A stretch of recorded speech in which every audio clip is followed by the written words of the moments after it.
ইয়া আল্লাহ ইয়া রহমান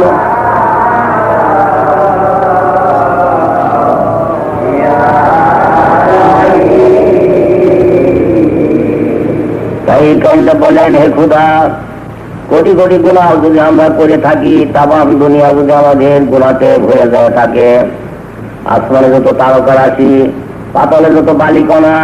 তার থেকে অধিক গুনাহ যদি আমাদের হয়ে থাকে, হে পরম পবিত্র করুণাময় খোদা,